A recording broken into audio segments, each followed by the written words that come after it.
Welcome back to the Super K9 Show. I'm your host, William Chandler Duff, and today we're joined by Katharine Birbalsingh, Britain's strictest head teacher. Katharine, welcome to the Super K9 Show. Well, thanks for having me. Okay, so my first question is, could you give a brief overview of who you are and what you think most schools fundamentally get wrong about behaviour and learning? I'm the co-founder and headmistress of Michaela, which is where we are today. And I know you just had lunch with the children. Yes, it was very nice. It was really quite something. Yeah, well, we get 1,000 guests every year, teachers mainly from across the country, but also across the world. And they come to see what our children are like because we do get the best progress in England. So that's a measure that tells you how good a school is at taking children from when they first arrive to when they leave you. And we're the best in the country. But we're about so much more than that.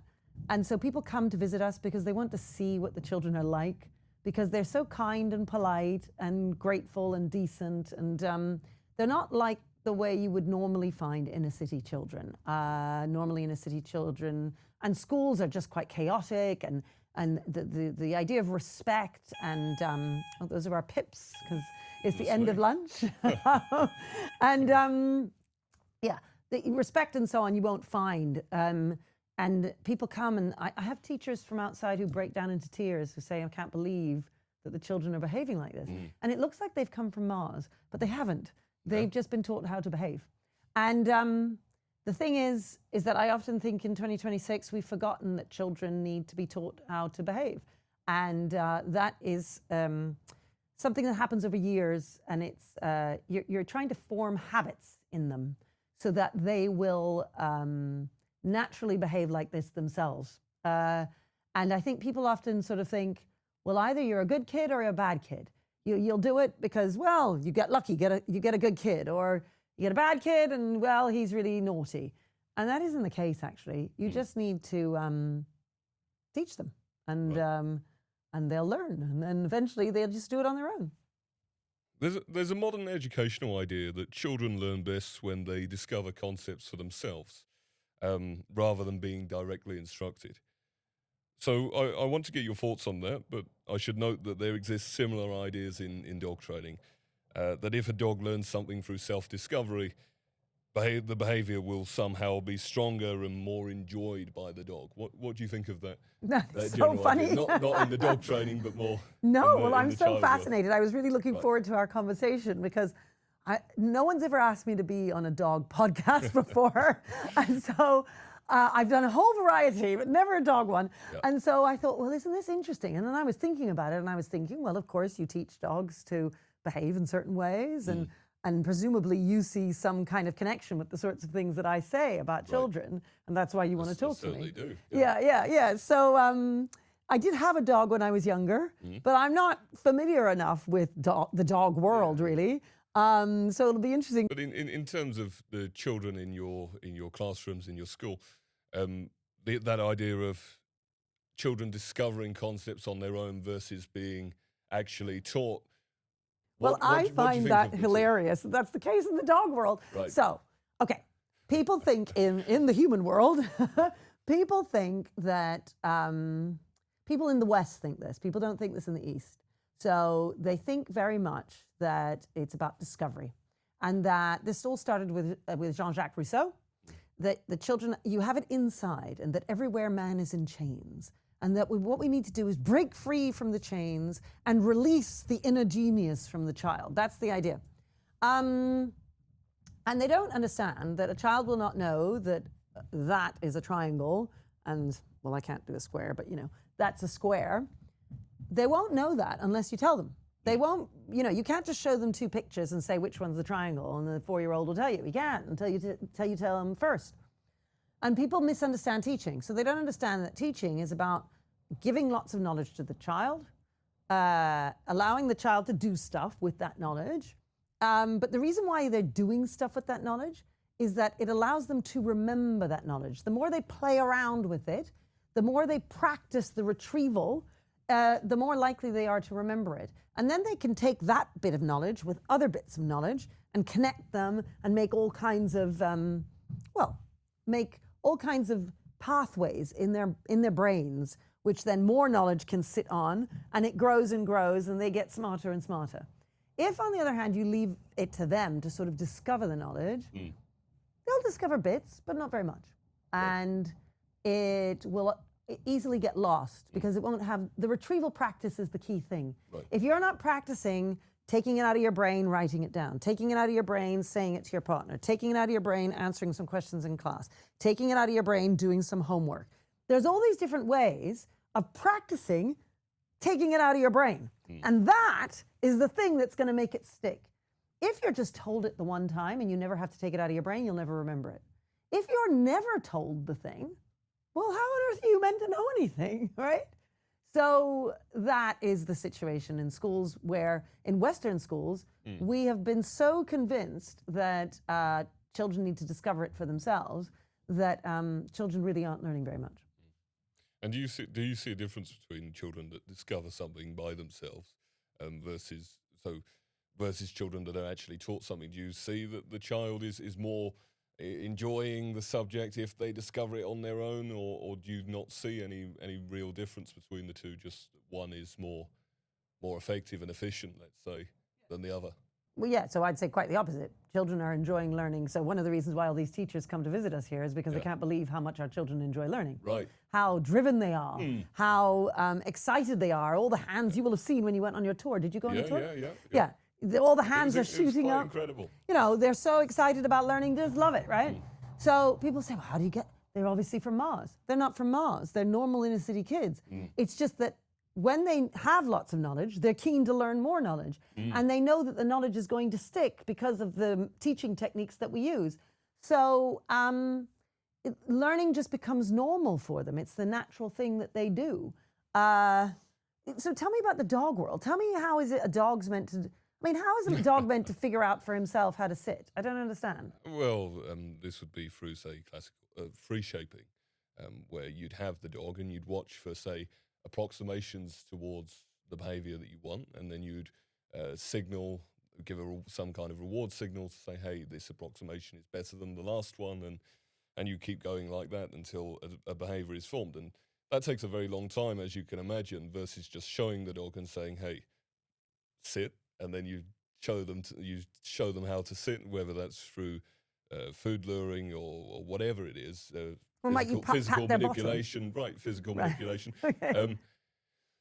That's much faster than free shaping, but some people still go with free shaping because they believe that there is going to be some extra levels of enjoyment by the dog. Well, that's exactly what they say in education. Right. That's fascinating. So, and is it just enjoyment? The behavior is going to be stronger, more resilient. Right. They're going to enjoy it more. It's going to be better in the long run if we take all of this time to wait for the dog to just show the behavior on their own and reward those small approximations in the direction that we want. Honestly, it's the most fascinating thing. I can't believe it. It's so funny. It is. It's interesting how the two worlds interconnect. It is. So my next question is, a lot of modern educational philosophy is heavily reward focused and tries to minimize punishment as much as possible. You clearly believe that negative consequences matter. Why do you think punishment is necessary in behavior systems, and why not just utilize reward-based strategies alone? Yeah, why not just use reward-based strategies?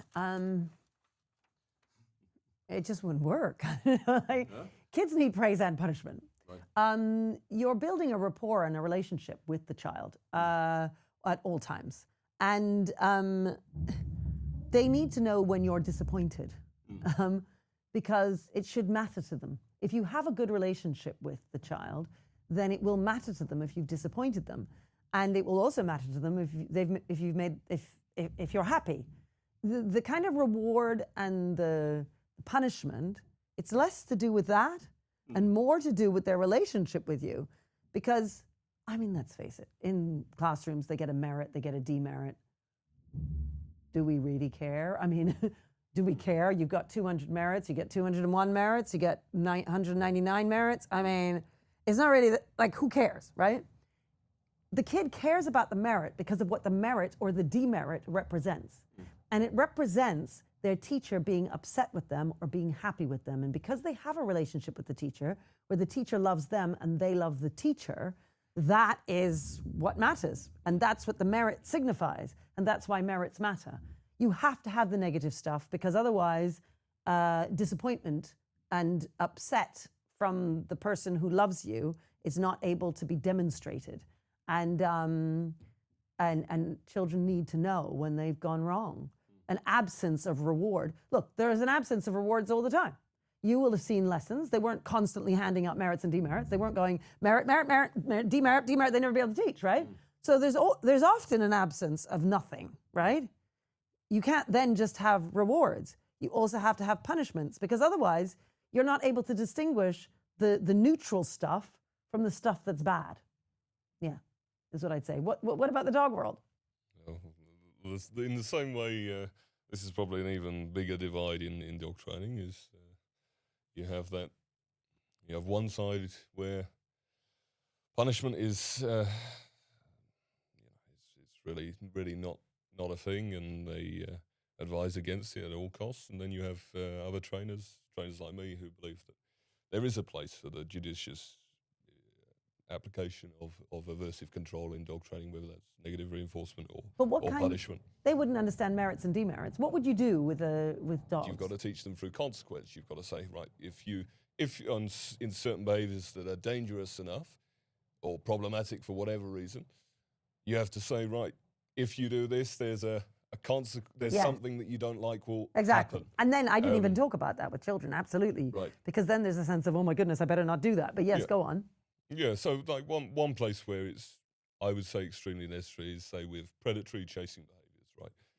Livestock chasing, chasing after cars, let's say. Yes. Chasing any kind of prey animals. There's just one example where I would say it's extremely necessary, and it's frankly the only proven way to resolve those issues. But I have a friend, for instance. Say not. Yeah. Well, she has a big dog. And I was visiting her, and we came home, and he had stolen this whole Toblerone off the dining table. He'd eaten the whole thing, including all the foil.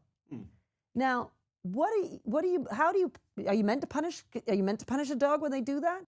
You can't really at that moment. There's it's no too point. late at that point for the dog to be able to connect the two. Right? That's the difference between, say, humans and dogs, because with the human you can say, hey, I'm punishing you because of what you did earlier. Yes. Because you've got that ability to verbally communicate. But of course with dogs you don't. So you have to, if you're going to punish a dog for something, then it has to be immediately. Right.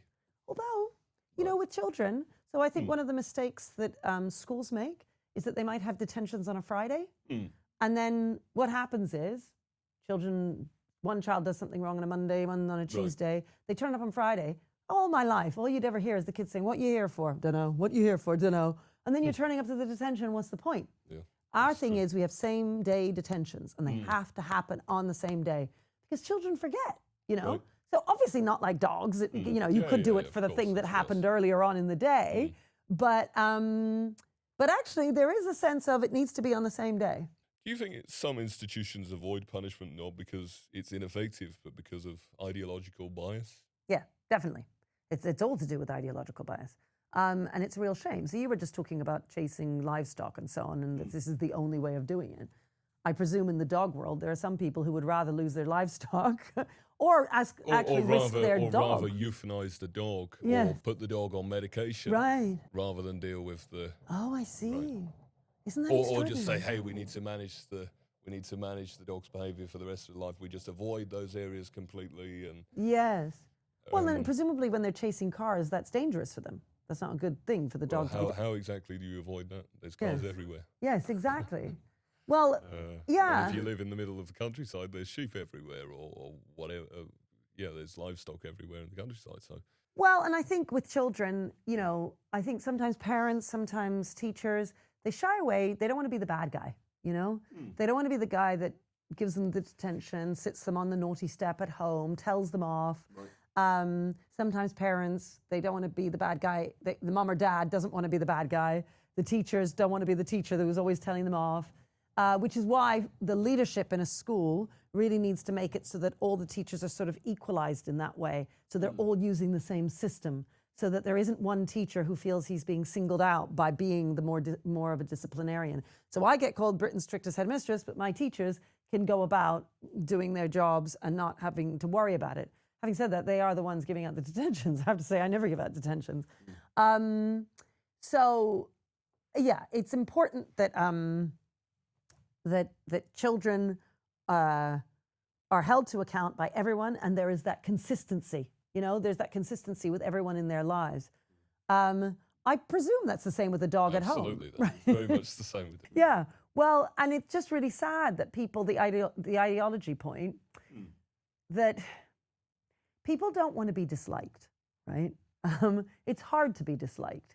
And so they take the easier road, and they just let the small things go. They allow children to misbehave, when in fact it makes their lives a lot more difficult. And then they say things like, well, it's because they're from a poor background, it's because their father isn't at home, or whatever. They make up excuses for why the child is misbehaving, as opposed to, no, we just haven't made them behave, or we haven't taught them how to behave. Because the thing is, once they know how to behave, and everybody's behaving, it will just become it'll just be normal for them. All right, so my next question is, with punishment, do you think consistency matters more than severity? Yes. So it's what I just said. Isn't that fascinating? You're asking all these questions because presumably it's the same thing with dogs. Yeah, absolutely. So we have 30-minute and 20-minute detentions. The first detention after school is 30 minutes, and the ones that follow are 20 minutes. What's a 20-minute detention? Nothing, right? There's you don't have to have huge, lengthy detentions. Sometimes people go, right, you're going to have an hour and a half detention. It's not needed. So you just need a quick reminder, and it needs to be immediate, you know, on the day, and it needs to be consistent from all of the teachers. If certain teachers do it and other teachers don't, then that confuses the children. Same thing with mom and dad. I would say, for instance, that families where they're split, they're divorced, and, you know, sometimes relationships break up. It's sad, but people need to keep going. What families like that need to do is try and make things as consistent as possible between the two households. Have bedtime at the same time, have bath time at the same time, have the same approach to homework, and so on.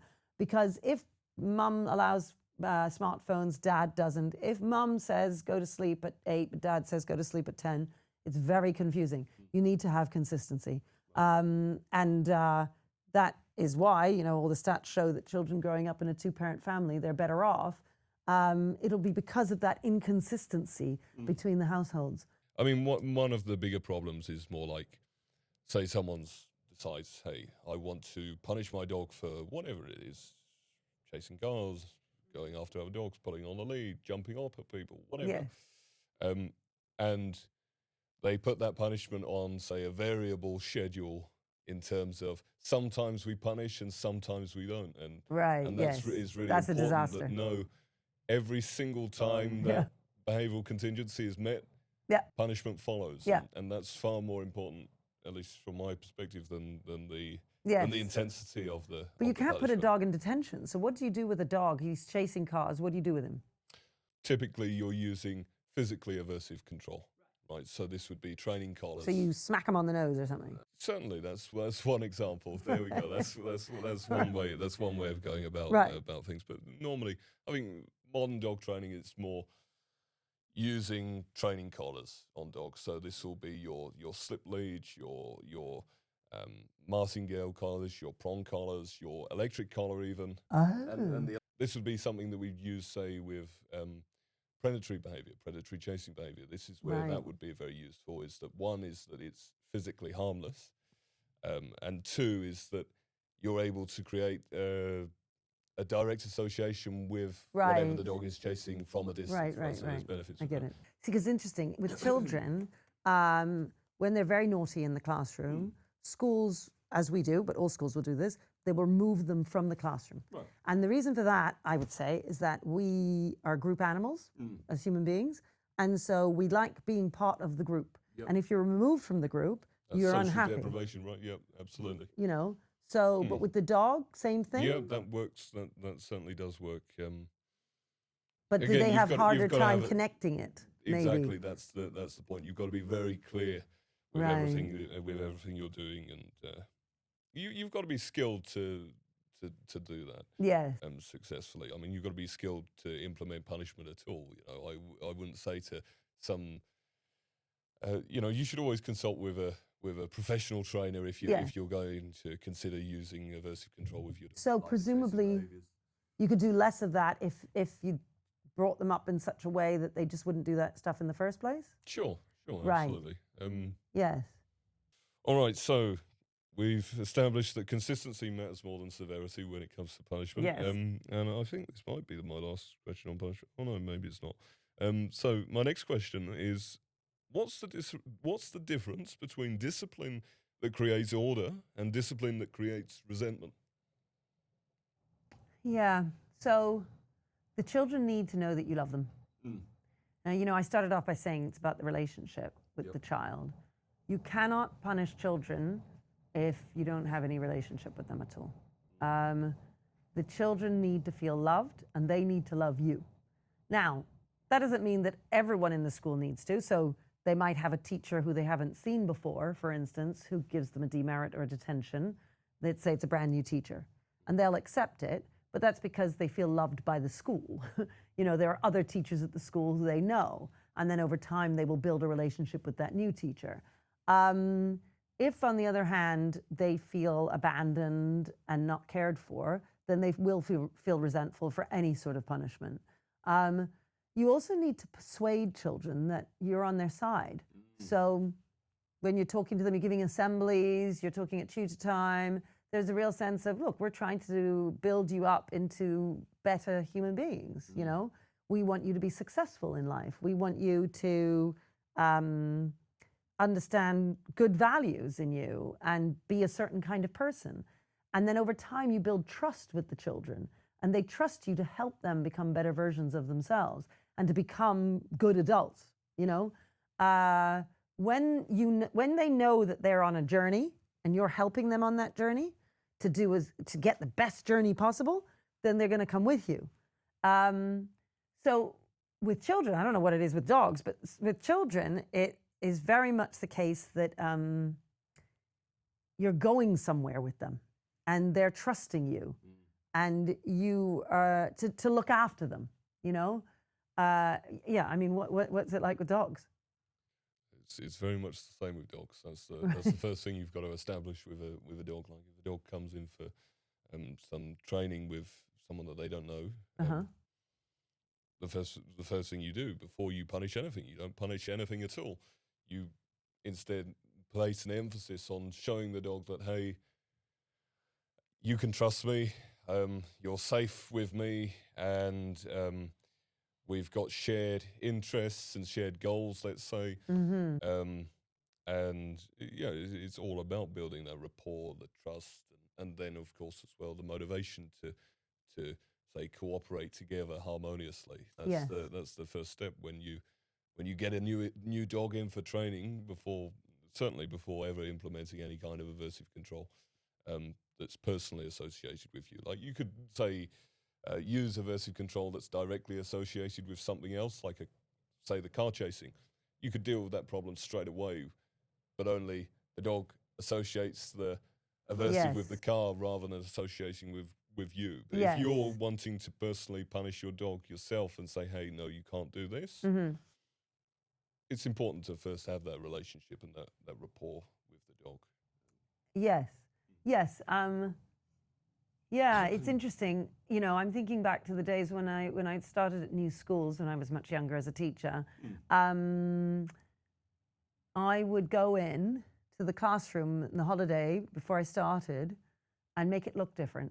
I'd even bring in paint and paint some of the walls or do something. I'd put up big posters, pretty posters, and I'd be ready for them.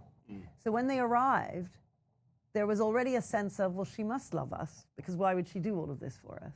And I would point it out when they arrived and say, look, we're here together. We're going on this journey together. This is what we're doing.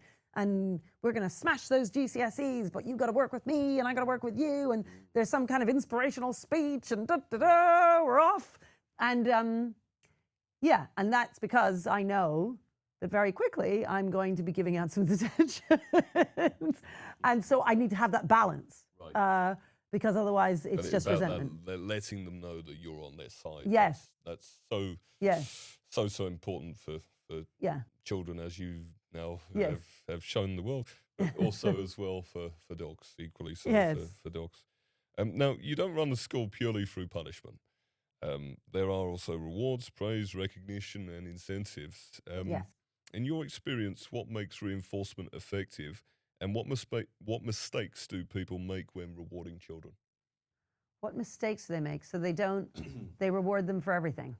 It doesn't mean anything. Right. And children know, they'll get to know you as somebody who just gives away the rewards. Remember what I said about the merit. The merit itself is not worth anything. The only reason why it matters is because of the relationship the child has with the teacher. And so the merit means I've made sir happy, right? And I've done the right thing and I'm proud of myself, right? So the merit doesn't lead to a reward? Well, eventually it does. So at the end of the term, there is a big reward event where they all, well, if they are able to, they come up and shake my hand and they're given a little badge to put on their lapels. But again, I would say, it doesn't, who cares? I mean, you've got a badge. What do you care about your badge? I mean, my kids care. They care. Yeah. And the reason they care is because those badges represent something. If you have lots of badges, you know, everybody knows, oh, your child is doing very well at this school. You're a child who has a certain relationship with your teachers. So that's why it matters. And that's where, okay, so where do people go wrong? They go wrong by giving them rewards like they give them iPhones. Or they give them, even if it's, so some schools used to do big things like iPhones and so on. There will be schools that still do that. But then, and there'll be like a lottery and you all get, you know, the number of tickets you got in there would be more likely your name would get pulled out. Because they think it has to do with the expense of the reward. Whereas our kids get a badge. So obviously that, like, in what way does that benefit them? Not at all.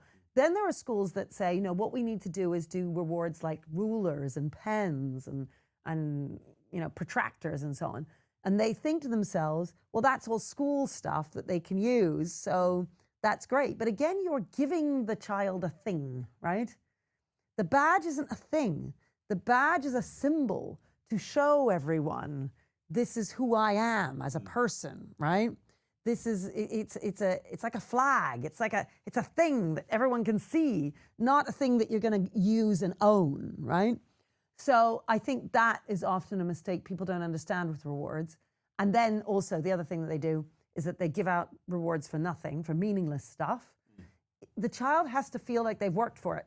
The child needs to feel as if I've got the reward because I did the right thing. He didn't get the reward because he didn't do the right thing. If, on the other hand, it's like sometimes in schools, this doesn't happen here, but when we first opened, I was worried about it and used to make sure that it wasn't happening, where the naughtiest kids end up with the most rewards. And the reason why the naughtiest kids end up with the most rewards is because the poor teacher's just trying to keep those naughty kids behaving, right? So they keep giving out all the merits to the naughty kids, and the good, quiet kids who sit there, they never get anything because you can depend on them behaving themselves without anything. So we have a real thing about, you better make sure you catch those quiet kids. And that's now become part of the culture here, where it's just normal. But I really had to work hard to get that to be part of the culture, because otherwise it is the naughty kids who end up with all the rewards. Do you think rewards can become manipulative or counterproductive if misused? Yeah, I mean, there has to be the consistency.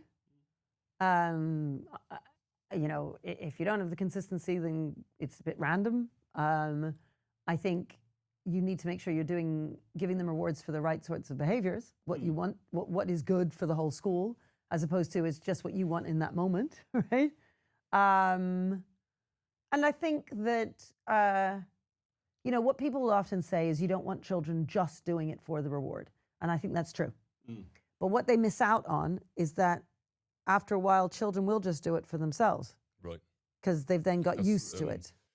Alfie Kohn, have you read his book Punished by Rewards? Oh, Oh, no. that's a book that since you're a teacher, Right. he points to all of this, all of the schemes in schools, like for example, schemes to get children to read more books, Oh, yeah.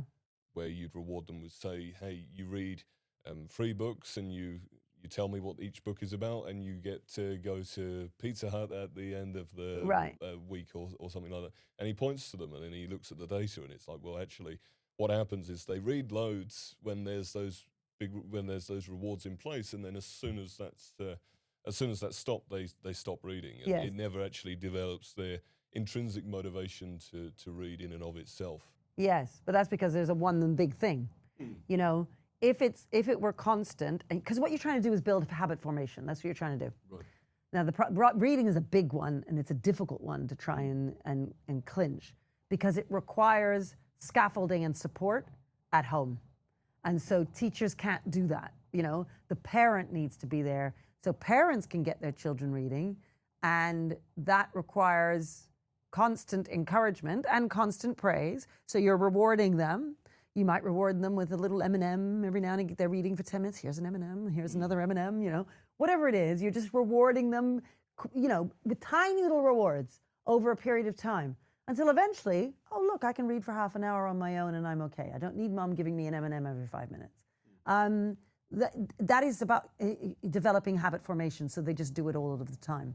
But reading is a hard one, because what he's suggesting, Alfie, he's saying, oh gosh, well, schools, they shouldn't do this, giving a big reward at the end of the week or at the end of the month and so on. I think a big reward is always problematic. But the problem is, it's all schools can do, because which is why it's hard to break that reading issue. Right. Because what you need is somebody sort of holding your hand. I presume with the dogs, it's a similar sort of thing. If it's not a constant thing, where there's somebody with them all the time, making sure we that... have to be really careful with dogs. Like, here's one area, for example.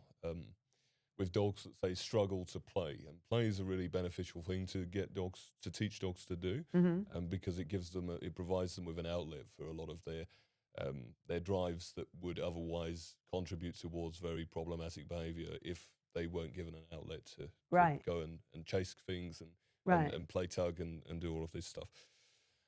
So it's important that we develop that with most dogs. And for dogs that, say, for whatever reason, when they were younger, that wasn't developed, with humans never intervened and went, hey, let's play together, and they didn't teach the dog to play when they're younger.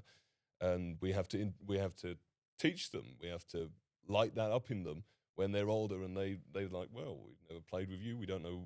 We don't have any care about humans at all. We don't want to interact with you. Right. You have to.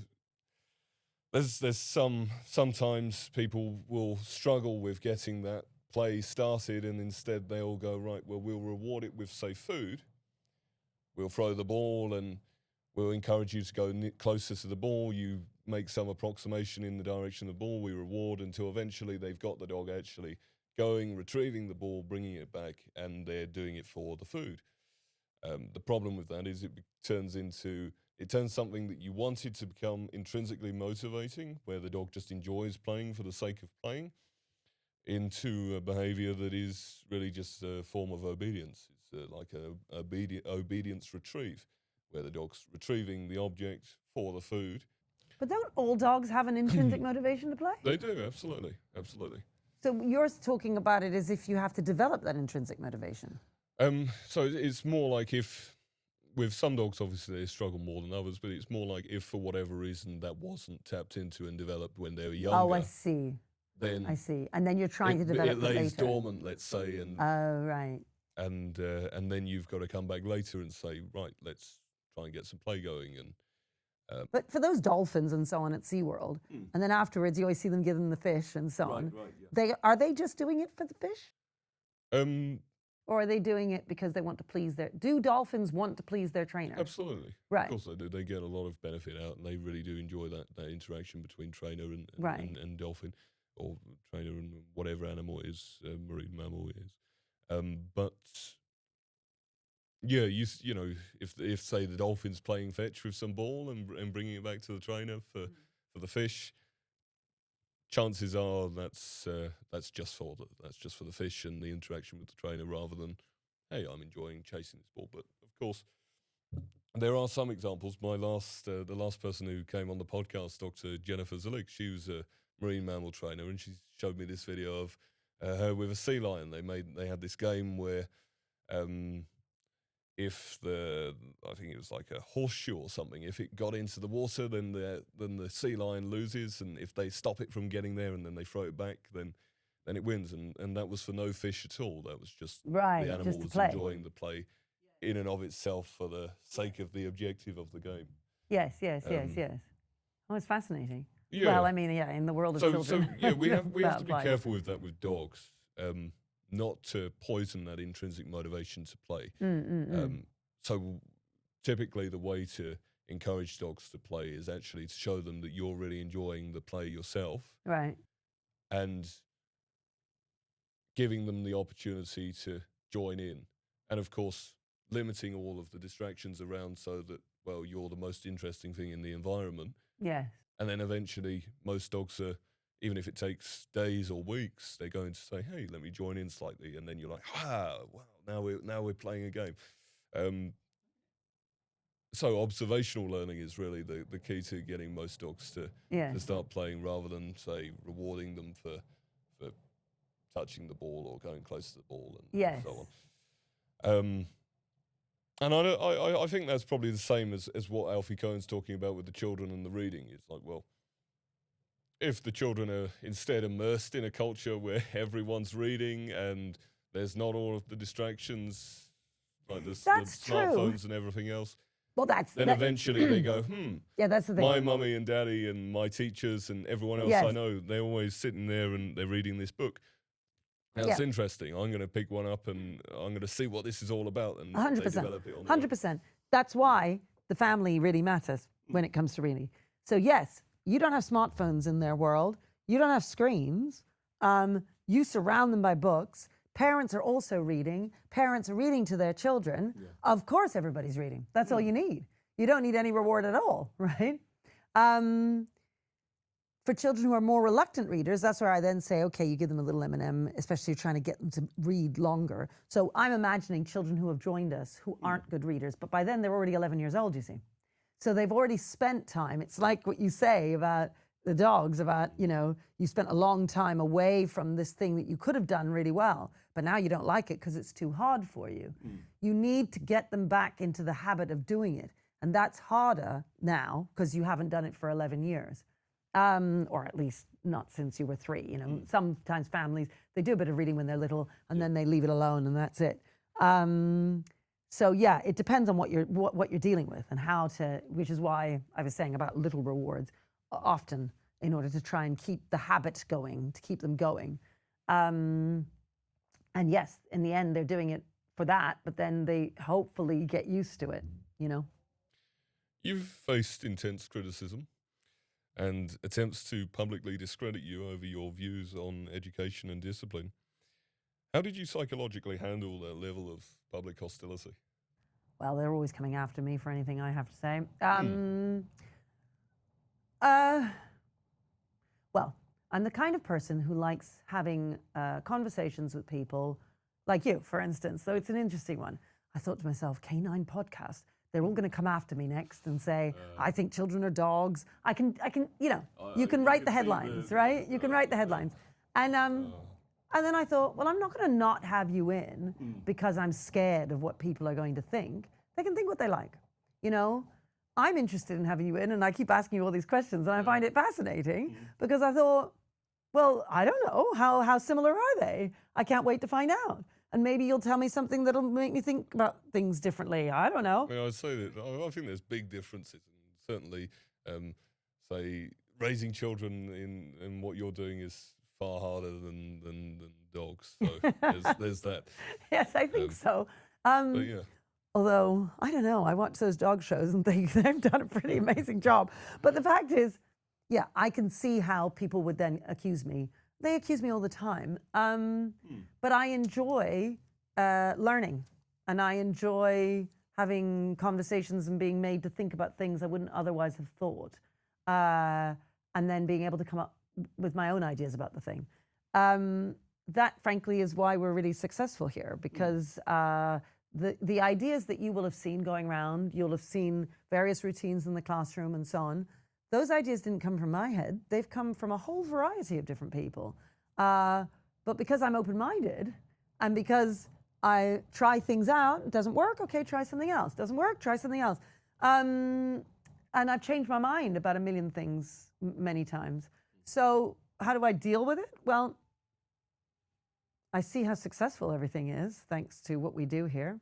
And you know, when you spend your life working in the inner city and watching children failed by the system, it is very motivating to try and do things differently, whatever the cost, right? And I wish everybody could be brave, really. You know, when we talk about people not feeling awkward about doing the right things with their children, they need to be brave. They need to do what's right. There's more to life than just what happens today, right? And you want to be able to get to your deathbed at 85 and look back and think, I did something. I contributed. I made the world into a better place. And I'm afraid one only makes the world into a better place if one is brave. That you have to be. You have to do things that are against the grain. That's just how it works. That's it. That's excellent. What would be your advice more generally for individuals who are under attack by people who are ideologically possessed? Remember that life is more about than just what's happening today. And remember that if you're the kind of person who listens to what people say and considers their view, and if you're genuinely interested in what's true and what's real and meaningful, you have truth on your side. You know, you have history on your side. You really do. And you've got to see the bigger picture. You've got to see past today. Why are you doing this? Why do any of us live our lives? For something bigger than ourselves. If all you're doing is living your life for yourself, well, then be entirely selfish. There are lots of people who are selfish, and then they are ideologues because they only see if they like their point of view because all their friends think that way, and they bask in their ignorance, and they bask in the fact that, oh, look at us, we're all the same, and we never listen to anyone who thinks differently to us. That's not something to be proud of, right? So remember that life is more than just today. It's about so much more. And sometimes some days are hard to get through, but you just got to push yourself forward and do it for something that's bigger than you. And any advice as well to be able to say, be successful in pushing back against those Just keep types of doing it. people. Same thing. Right. Keep saying the same thing. I've been saying the same thing for 16 years. Well, longer than that, but publicly I've been doing it for 16 years. And you've proven it as well. That's the thing with what you've done with well, you Makeda, say that. You've tried to prove it to the best of your ability. That's it. And you say I've proven it. There are a whole load of people who still argue against me, who still insist that what I'm doing is wrong. There are people who think they support me, and they will say things like, well, I support what she's done educationally, but I don't support her views politically. And I always think, yeah, my politics and my educational world, they're all part of the same thing, right? So you can reject what we do, and that's fine. I don't understand how you can look at the children here, see how happy they are, see how successful they are, and not want this for every child, right? But there are lots of people who don't like me, and they will go to the grave hating me. But life is about more than today. And I have persuaded a number of people along the way, and I just have to keep going. And I just keep saying the same thing. And I keep saying it in different ways. I even come on dog podcasts and say the same thing. And I'm always open to talking to anyone. Because I believe in the end, the truth will win out. That's what I believe. And so should all the people who you say, people who are criticizing your dog trainers who are doing the right thing, people who are looking at you and saying you're a meanie for punishing your dog. Believe in what works, believe in what's true, and just do the right thing. That's it. You've spoken positively about a kind of broken windows approach to school culture. The idea that small behavioural problems, if ignored, eventually create larger systemic disorder. Can you explain that philosophy and why details matter so much? Oh my goodness. Details matter. Sweat the small stuff, that's what they say. It's all that matters. You look after the pennies and the pounds take care of themselves. So if you want to turn around behavior in a school, you got to start with uniform. You got to get the uniform just perfect, and the behavior will improve. Yeah. I've done it myself as a deputy in a school in South London. I tell you, you could not change anything else. Keep the teaching the same, the behavior system's the same, but you make sure everybody's ties are at the top and shirts are tucked in, and the fights will stop. And I know that sounds crazy, it's broken windows theory, right? You know, the house that's been abandoned, in an abandoned area, the house is abandoned. Oh, there are pips again, it's change of lessons, they're changing. Anyway, the abandoned house has all these windows intact. If you leave all the windows intact, the windows will stay intact. You break one window, and within 2 days, all of the windows are broken. It's broken windows theory. You need to look after the details. And that's the case with behavior in schools. That's the case with everything, frankly. I mean, every detail matters. You need to be obsessive. Dog with a bone. And that every leader needs to know that. And it would sound to me like dog trainers are leaders. Mums and dads are leaders. The CEO of Apple is a leader. We're all leaders in different ways. And the leadership, it's interesting. I was once reading about the All Blacks in rugby and the leaders there and what they need to do to get the guys to perform. And I thought, this is all the same stuff as in school, Leadership is leadership. And you need to be clear. You need to be consistent. You need to know where you're going. Everybody needs to know where you're going. And then you need to rally the troops and get them behind you and then move forward. Over here in my office, your viewers can't see, we've got Gladiator, haven't we? And we've got a huge cutout version of Maximus, and on the side of his mouth is pasted, "Hold the line." And that is because in Gladiator, Maximus, just before they're about to fight with the barbarians and they're going to battle, and he takes out his generals and he says to them, hold the line, stay with me. What we do in life echoes in eternity. Like I said, life is more than just what happens today. And Maximus understands that. That's why I've got, my staff gave me Maximus as a present for one of my birthdays once. Maximus gets it. I love that film, Gladiator. I love so many films like that. There's another film with Russell Crowe called Master and Commander. Again, about leadership. Lucky Jack runs the ship. He's the man in charge. And they're popular with their men, but others on the outside don't necessarily understand them. That's okay. It's okay that people don't understand you. You just keep doing the right thing. Why do high standards often get mischaracterized as oppression? Well, high standards when it comes to discipline means that obviously you're disciplining the children. And so, it seems that you're oppressing the children. People are a bit lazy, They would rather just let things go a bit meh. It doesn't matter. They don't want things to be sharp and on it. It takes a lot of effort from them. It takes a lot of effort from the children. And I suppose it would be similar in the dog world. People can be a bit lazy. And then it's easier just to paint the people who are actually doing the good job as being oppressors, as opposed to actually, no, they're just doing a good job and you're being a bit lazy. That's why I'd say, I don't know. And people also in the moment, oh, it's a bit mean. It's a bit mean to do that. You must get a kick. That's why you turn up every morning for your senior team meetings at 7 a.m., Katharine. Every single day you're in that meeting because you hate children, really. I mean, people just make up all sorts of nonsense, don't they? It's just nonsense. If you could change one thing about modern education tomorrow, what would have the biggest positive effect on children? Turning their desks in rows. That sounds silly. But I promise you, if I could go around to every classroom in the country and get them all to just turn their desks in rows. The reason why they have to be in rows is because the teacher needs to stand at the front and lead the learning. When the desks are facing each other, The teacher can't lead the learning. It's the children leading the learning because they are discovering the learning from within while they talk to each other and not actually talking about the work. They're talking about who they fancy and what they're doing this evening and so on. But somehow, a la Rousseau, it's going to come out of them while they chat together. Whereas when the desks are in rows, the teacher is in the position of leadership in the classroom and is leading the learning. So I would turn all the desks in rows because the physical environment matters, you know. Katharine Birbalsingh, thank you for coming on the show today. Thank you for having me.